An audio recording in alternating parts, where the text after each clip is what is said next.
만나보실 모델 메르세데스 벤츠의 전기차죠. EQE SUV인데요. 자, 350과 500으로 나눠집니다. 그 중에 지금 만나고 있는 모델은 350인데 갑자기 이 차를 타게 된 이유, 지난 2023년에 별로 기대하지 않았던 모델이었거든요. 그래서 시승을 미뤄왔었는데 2024 중앙일보 올해차를 진행하면서 이 차를 만났었고, 이 차가 그 많은 차들을 다 제치고 당당히 1위에 올랐습니다. 그래서 오늘 그와 관련된 얘기들을 뒤에서 조금 더 자세히 드리게 될 텐데, 과연 최고의 상에 걸맞는 그런 매력들을 잘 어필해낼 수 있을지, EQE SUV 잠시 함께 느껴보시겠습니다.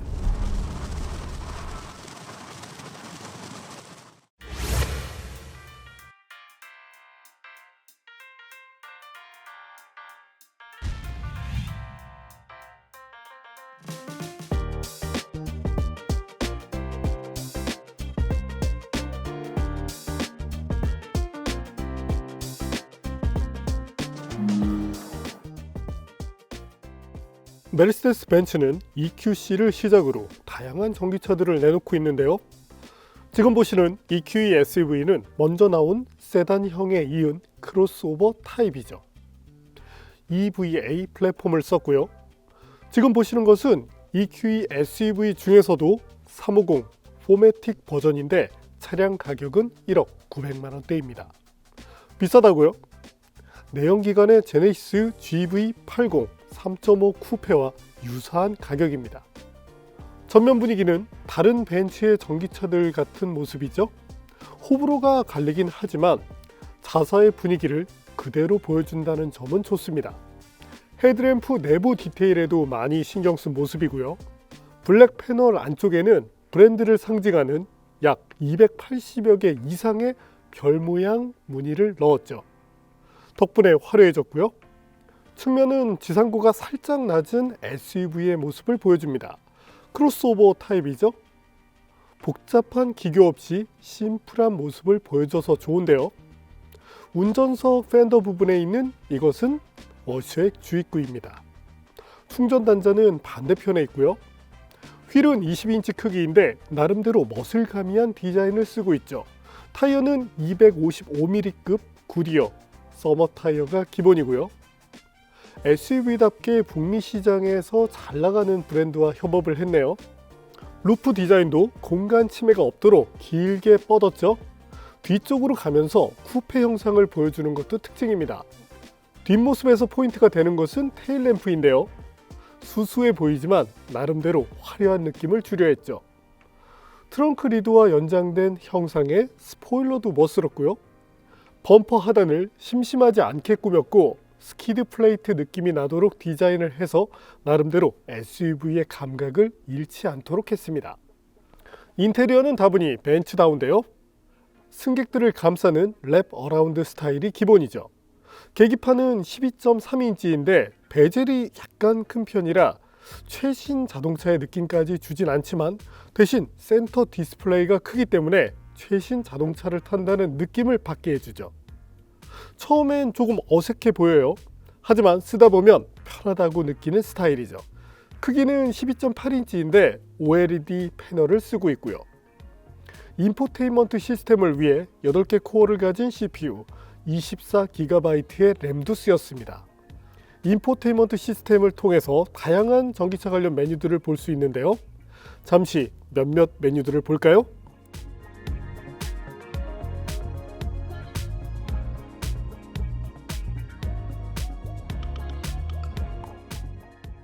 일부 모델에는 하이퍼 스크린이 쓰이는데 조금 더 화려한 분위기를 누릴 수 있게 해주죠. 물론 아쉬운 점도 있는데 한글화가 다소 어색합니다.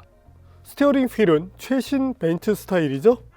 조작감도 무난하지만 손에 잘 잡히도록 디자인되었습니다. 최근 BMW가 어색하게 느껴지는 큰 사이즈의 스티어링 휠을 쓰는데 조작감 측면에서는 벤츠가 더 나은 모습이네요. 버튼들은 터치형인데 직관성이 조금 떨어지는 아쉬움이 있습니다. 물론 조금 적응하면 나아지긴 하고요. 도어 트림 디자인도 무난하죠? 그러나 S클래스 때부터 쓰인 좌석 조작 레버들이 여전히 아쉬운 조작감을 보여줍니다. 확실히 이전 방식처럼 직관성을 키우는 쪽이 좀 더 낫긴 해요. 그래도 윈도우 조작 스위치의 조작감은 좋았고요. 시트도 무난합니다. 어떤 차들은 쿠션부가 너무 작거나 때론 너무 길어서 어색함을 주기도 하는데 EQE SUV의 시트는 불만을 만들지 않았습니다. 코너링 때 운전을 잘 잡아주는 타입은 아니지만 컴포트라는 측면에서 도움이 될 수 있는 디자인이죠. 시트의 단단함도 적당했기 때문에 장거리 운전 때도 피로감이 높지 않고요. 시트는 인조 가죽과 재활용 가능한 패브릭 등을 사용해서 만들었는데 앞으로 이런 소재들이 더 많이 쓰일 예정입니다. 애플도 자사의 워치를 만들 때 에르메스와 협업을 했었죠. 예전에는 에르메스의 상징인 가죽을 많이 썼는데 지금은 아예 가죽 옵션을 없애버렸죠. 다만 비싼 돈을 주고 샀는데 친환경 소재라 불리는 재활용 소재가 많이 쓰이다 보니까 뭔가 비싼 돈 주고 재생품을 쓰는 것 같은 기분이 드는 것도 사실입니다. 뒷좌석은 무난한데요. 헤드룸도 충분하고요. 시트백 각도도 적당해서 앉았을 때 편했습니다. 부가 기능으로 공조장치 조절부가 있고요. 뒷좌석 전용의 히팅 기능도 있습니다. 컵홀더는 암레스트 안쪽에 있고요. 트렁크를 볼까요?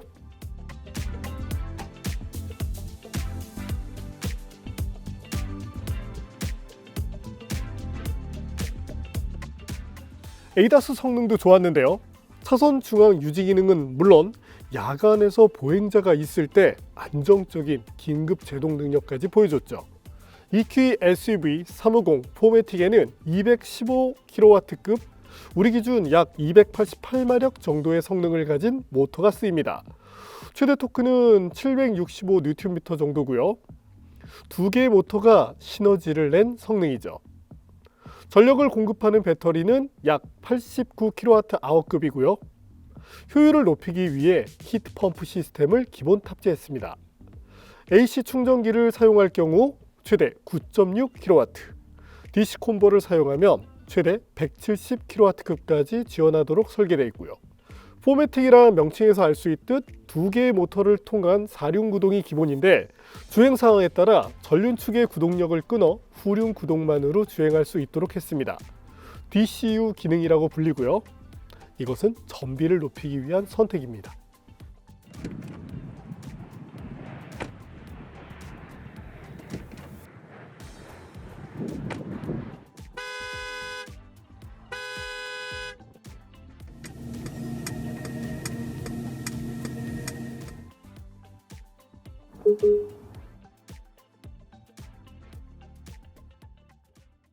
자, 오늘도 저속 환경부터 시작을 해보겠습니다. 자, 가속 페달을 밟았을 때 정말 편한데요. 전기차의 이점이 가속이라고 생각하시는 분들도 물론 있습니다. 순간적으로 이렇게 쭉쭉 치고 나가는 그 능력이 좋은 건 사실인데 하지만 성능 때문에 전기차를 택하는 분들은 거의 없죠. 포르쉐 타이칸, 현대 아이오닉 5N을 비롯해서 BMW, i4, 이 정도만 아마 이제 성능과 좀 연관된 모델이고 대부분은 좀 실용적인 그 환경을 위해서 타게 되는데 지금 이 EQE SUV처럼 근본적으로 승차감이 좋고 소음에 대한 대책도 잘 세워진 차를 타게 되면 저속에서의 만족감이 매우 높아집니다. 가속 페달을 정말 요만큼만 컨트롤하는 것만으로도 변속 쇼크도 없잖아요. 정말 최상의 편안한 환경을 제공해 주니까요. 자, 속도를 올려나가는 과정도 지금도 스로틀 양을 그렇게 많이 주고 있지 않습니다. 가속 페달을 지금도 가속 페달을 한 1.5 지금 한 2cm 3cm 사이 정도인데 아주 시원스럽게 나가죠. 자, 그럼 최대 가속으로 한번 가볼까요? 자, 속도는 꾸준히 올라갑니다. 부담 없이 지금 속도를 계속적으로 올려나가고 있어요. 지금은 이 뱅크 구간을 지나가고 있는데 그래도 별 무리 없이 안정감이 상당히 좋은 편이네요. 이 구간에서 좀 불안한 차들은 지금 노면이 완전히 깨끗한 것이 아니라 약간은 튀는 구간이 있거든요. 그래서 살짝 불안감을 조성하기도 하는데 최고 속도까지 정말 안정감, 최고의 안정감을 주면서 잘 달리는 모습을 보여줍니다. 직진성은 당연히 좋은 편이고요. 그리고 고속에서 지금 시속 200km를 넘어선 상태에서 계속 주행을 하고 있는데, 여기서의 편안함, 이 속도는 사실 편안하면 안 되거든요. 근데 차가 안정적이다 보니까 매우 편안해서 좋네요. 자, 가속 성능은 무난했어요. 그렇다면 EQ SUV 오늘 만나는 350 과연 발진 가속 성능 얼마나 나은지 볼까요?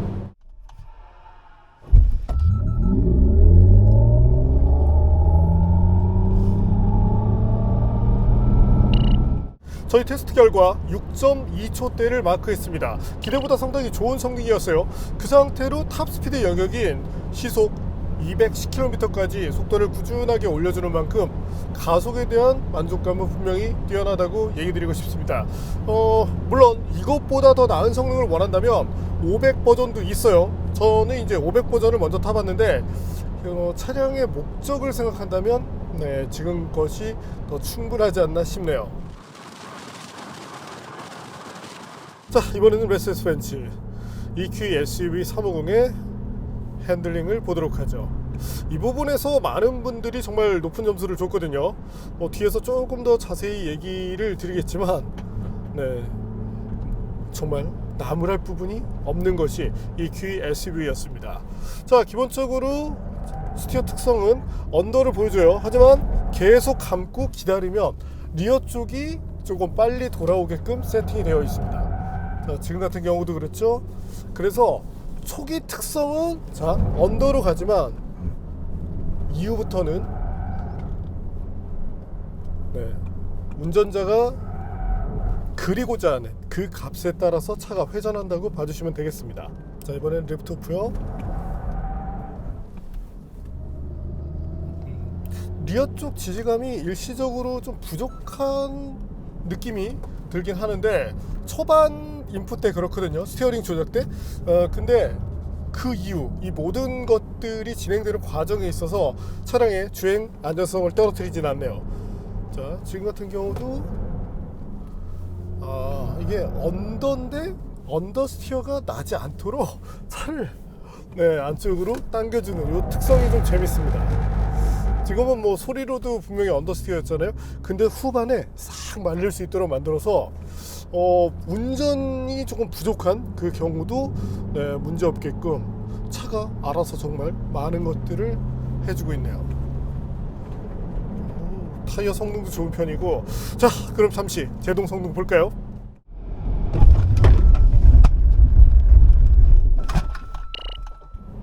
와우, 35m대를 최단위로 끊었고 그 이후에 계속 36m대 초반을 마크했습니다. 그래서 평균 제동거리가 36m 정도로 나왔거든요. 이 차의 무게를 생각한다면 대단한 수준이죠. 자, 그렇다면 여기서 잠시 EQ SUV 350의 무게를 볼까요? 아무래도 전기차 특성상 좀 무겁죠? 타이어의 종그립이 상당히 좋은 편이었습니다. 반면 아까 이제 스티어링 관련한 핸들링 테스트에서 좀 나타났지만 이 횡으로 버텨주는 능력은 조금 부족한 편이거든요. 그래서 이 종방향의 성능을 올리고 그러면서도 회전 저항을 비롯해서 소음 측면에 조금 더 신경 쓴 타이어를 달고 있다고 봐주시면 되겠습니다. 그래도 ESP 자세 제어 장치죠. 상당히 안정적으로 잘 잡아주네요. 이번에는 승차감을 보겠습니다. 고속주회로를 돌 때도 느꼈었는데 승차감은 정말 좋아요. 지금은 상하 움직임이 부드럽게 이루어지는 환경인데, 차는 이렇게 출렁거리는 느낌? 이건 출렁거린다고 표현하면 안 되겠죠? 뭔가 배가 이렇게 물 위에서 둥둥 떠가는 그런 느낌이 납니다. 근데 멀미하지 않아요. 역시 지금 연속된 요철로를 지나고 있거든요. 여기서 최상의 정말 최상의 능력을 보여주네요. 야, 세팅을 정말 이런 것들이 아직까지는 국내 브랜드들이 정말 따라가기 힘든 영역이거든요. 제네시스도 사실 저런 영역까지 많이 못 왔습니다. 아마 이제 정말 오랜 시간 이제 연구 개발하다 보면 되겠지만, 그리고 과속 방지 턱을 넘었다가 떨어지는, 넘을 때는 평이에요. 근데 떨어지는 그 순간, 야, 정말 대단하네요. 저희가 얼마 전에 테스트했었던 이 카이엔 터보 GT, 그 차도 그 올해의 차에서 성능 부분 상을 받았는데, 야, 그 차 한번 영상 다시 볼까요? 이게 아마 눈으로도 보이실 거예요. 탁 차가 떨어질 때, 그 뒷차축이 떨어질 때, 야. 근데 지금 EQ SUV도 정말 대단한 수준의 제어 능력을 보여줍니다. 지금도 퉁퉁퉁퉁퉁 치는 날카로운 이 주파수대가 들어오는 영역이거든요. 근데도 상당히 편하네요. MVH 부분에서는 정말 나무랄 부분이 없는 최고의 차 중에 하나입니다.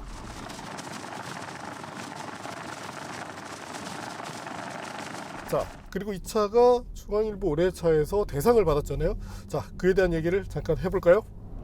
자, 중앙일보 올해의 차 당당히 대상을 받은 EQ SUV를 만나고 있는데요. 중앙일보 강기원 팀장님과 함께하고 있습니다. 가장 마음에 들었던 점이 있으십니까? 어떤 게 있을까요? 최근에 이제 전기차로 많이 전환을 하고 있는 상황이잖아요. 근데 이제 내연기관과 그 전기차만의 좀 이질감 같은 게 있었는데, 이 EQE 이 모델에서는 그런 걸 최대한 지웠다. 그래서 내연기관을 타셨던 분들이 이 모델을 선택을 해도 그런 이질감을 많이 느끼지 못하실 거라고 생각을 합니다, 개인적으로는요. 그리고 이전에는 전기차를 탔을 때 차체가 약간은 좀 경직된 느낌이 들어서 승차감을 떨어뜨리는 맞습니다. 부분이 있었는데, 지금은 뭐 서스펜션도 꼭 뭐 어떤 하드웨어적으로 좋은 것이 들어가고 안 들어가고를 떠나서 상당히 좀 편안한 환경을 잘 만들어주고 있잖아요. 맞습니다. 그런 점에서 전기차에 상당히 무거운 배터리를 넣었음에도 불구하고 서스펜션이나 그런 세팅들이 아주 잘 되어 있는 차량이라고 생각을 합니다. 자, 저희가 시험을 할 때는 이제 500 버전을 탔었고, 오늘은 350. 그래서 출력에서는 좀 차이가 나요. 근데도 가속 페달 밟았을 때 차가 나가는 느낌도 뭐 폭발적이다라고 얘기할 수 없겠지만 부드럽게 우리가 일상에서 요구하는 정도는 충분히 수용을 해주고 있잖아요. 뭐 도심이나 어느 정도의 가속감, 그리고 100km 최고 속도의 고속도로에서 타기에는 전혀 무리가 없는 차량이다. 그리고 가속감도 상당히 괜찮고요. 처음에 이 차가 1차 예선전이라고 했을 때 그때는 이렇게 높은 점수를 못 받았잖아요. 맞습니다. 근데 이후에 실착평가에 들어가서 대거 점수를 높이면서 대상을 차지하게 됐는데, 직접 운전하시면서 이 차의 이점이라고 느낀 부분, 혹시 뭐 다른 포인트를 잡으신다면 뭐가 있을까요? 앞서 이제 승차감 얘기 나왔었고, 그 수입 차량임에도 불구하고 가격 대비 성능을 놓고 보면 이 정도 급의 차량에서는 상당한 만족감을 준다. 그리고 주행 성능에 있어서도 그 핸들링이라든지 그런 측면에서도 상당히 만족을 했고요. 전기차의 다른 좀 경쟁 모델을 보면은 특히 핸들링에서 밑에 배터리가 많이 깔리다 보니까 조금 뒤뚱하는 느낌? 롤링 피칭들이 조금 느껴지는데, 이 차는 그런 측면에서는 경쟁사 대비는 상당히 좋았습니다. 핸들링 측면에서도.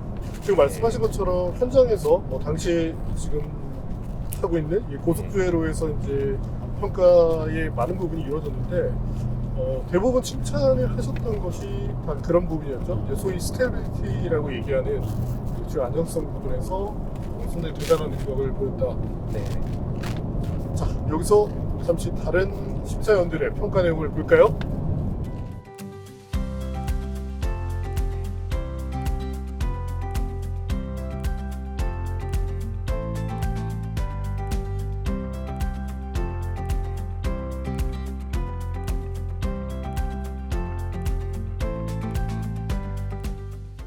차량 가격 대비 엔지니어링 성능도 되게 우수했고 네네. 마감하고 뭐 디자인 그리고 상품성 등등 측면에서 경쟁 모델 대비는 상당히 우위에 있다라고 평가할 수 있을 것 같습니다. 특히 요즘에 국산차들도 많이 비싸졌잖아요. 네네네. 그러다 보니까 전기차, 그것도 네. 메르세데스 벤츠가 만든 이 준대형급의 전기차가 1억 원대 초반의 가격, 물론 이제 트림에 따라서 조금 올라가긴 하지만 네네. 이 정도면 충분히 가격 경쟁력이 있다고 생각되고, 전기차가 아닌데도 불구하고 요즘 1억 원대를 다 넘어서잖아요. 네네. 그랬을 때 맞습니다. 뭐 충분히 같이, 그리고 다른 것보다 공간에 대한 매력 정말 좋지 않나요? 네네네.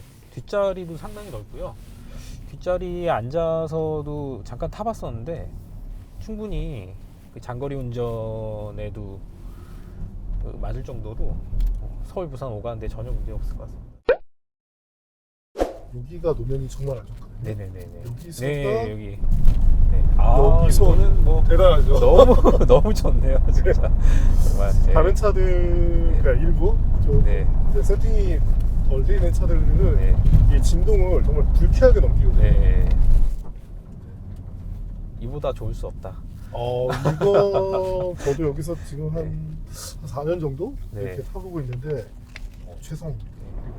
한국이 참 전 독특한 시장인 것 같습니다. 네. 이 수입차가 일본 대비해가지고 더 많이 팔리고 그렇죠. 자동차 시장 자체가 일본이 훨씬 더 큰데 네. 이제 그만큼 소비자들이 요구하는 눈높이가 높고 그리고 차에 이만큼 가격을 조금 더 지불을 할 수 있다는 시장이기 때문에 수입차 입장에서도 상당히 매력적인 시장일 것 같아요. 네. 네. 그렇죠. 그래서- 전 세계에서 네네네. 이 클래스가 이만큼 팔리는 나라도 뭐 드물잖아요. 네, 맞습니다. 예. 일본이 이 클래스가 한 5,000대 정도 네. 1년에 팔리던데 한국에서는 연간 3만 대 이상이 팔리니까요. 제일 많이 팔리죠. 네. S 클래스 판매량만 봐도 사실 정말 대단하잖아요. 네네, 맞습니다. 예. 그래서 뭐 그런 생각도 듭니다. 그러니까 벤츠가 이런 EQ SUV 특히 전기 모델을 한국 시장에 과감하게 가져올 수 있는 것도 네.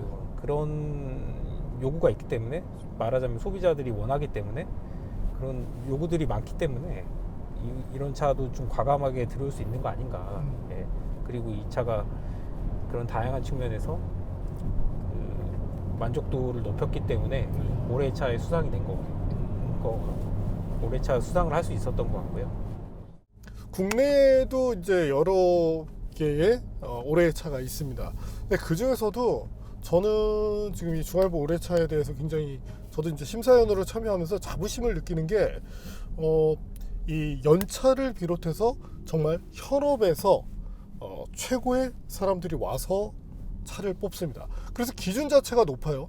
그래서 뭐 어떤 경우, 뭐 해외 같은 경우도 있지만 대강 딱 보면, 아, 저기서는 저 차 주겠구나, 저 브랜드에 일단은 기본 할당을 하겠구나 라는 생각이 드는 경우도 있는데, 여기는 뭐 지금 뭐 리스트로 보시는 것처럼 좀 쟁쟁한 분들이 많습니다.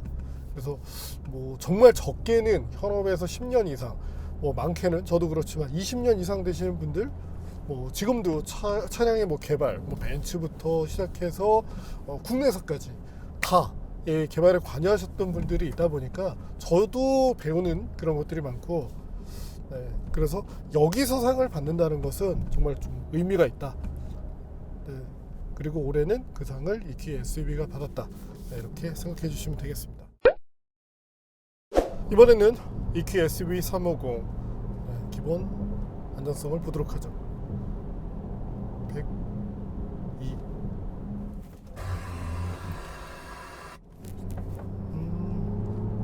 기본적으로 회피 능력은 매우 좋습니다. 자, 한 번 더. 그리고 자세 제어 장치 잘 잡아주고, 조금 전처럼 이제 칙칙거리는 소리는 청각 보호를 위해서, 차가 사고가 나게 되면 굉장한 소음이 발생하죠. 네, 여기에 대비할 수, 귀가 적응할 수 있도록 소리를 들려주는 것인데, 저는 이제 하도 많이 들어서 이게 뭐 이것이 놀랍거나 하진 않아요. 처음에 이 소리를 들으면 많이 놀래거든요. 자, 이번에는 슬라롬입니다.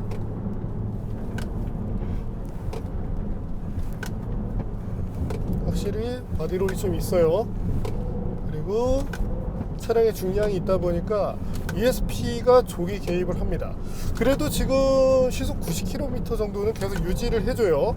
이게 성능이 많이 빠지는 모델들은 ESP가 굉장히 바쁘게 움직이면서 막 70km대까지 떨어뜨리는 경우도 있습니다. 근데 이 정도면 역시 벤츠는 좀 차를 잘 만드는 편이에요. 좀 건방져 보일 수 있겠네요. 잘 만드는 브랜드죠. 다만 좀 아쉬운 게 스티어링 휠이 조금 무거운 편입니다. 급조작을 했을 때 지금 같은 경우에요. 초기에 인풋값, 초기에 이 움직임이 들어갈 때 저의 경우는 여러분들보다 정말 이런 시험을 많이 합니다. 그래서 각 이제 환경에서 어떻게 해야 될지를 알고 그래서 뭐 힘을 주거나 이런 것들에 이제 익숙한데, 이건 지금 여성분들이 조작한다는 건 좀 어렵지 않을까 싶어요. 이 부분은 조금 개선할 필요가 있겠네요. 급조작 때 너무 헐겁게 가는 것도 문제지만 이렇게 무거우면 차가 기민하게 움직여주더라도 조작성에서 좋은 점수를 받기 어려우니까요.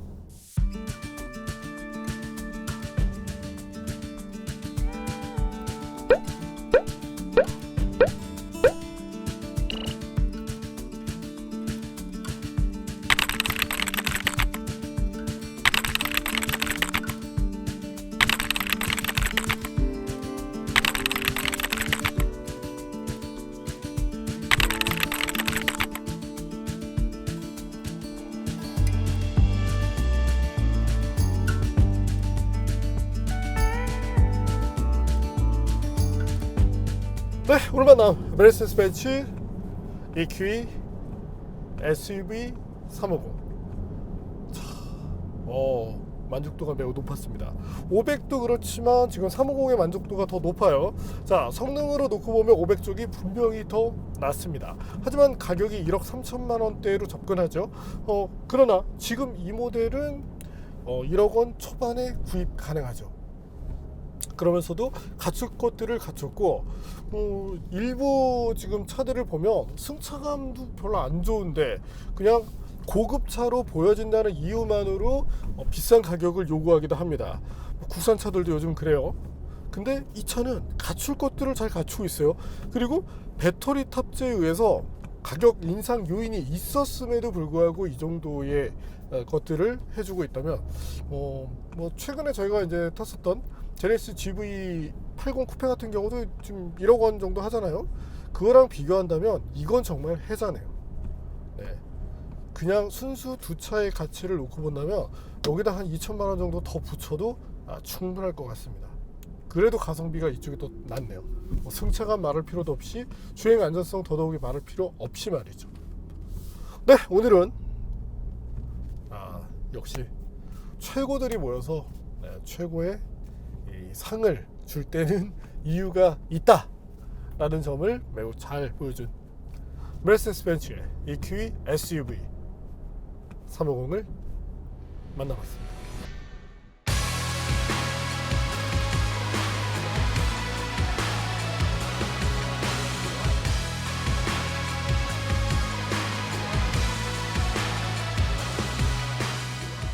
자, 사담인데 메르세데스 벤츠 모델 중에 가장 좋아하시는 모델이 있을까요? 저는 팀장님도- GLB요? GLE? GLB. GLB. 네네네. 왜 GLB를? 그냥 그 가격대에 그 정도 공간감이면은 만족할 수준이라고 생각을 합니다. 근데 왜 BMW를 사셨습니까? 어떻게 하다 보니까 BMW를 상은 벤츠가 맞지만 차는 역시 BMW다. 내가 살 때는 BMW 산다. 그런 거 아니에요.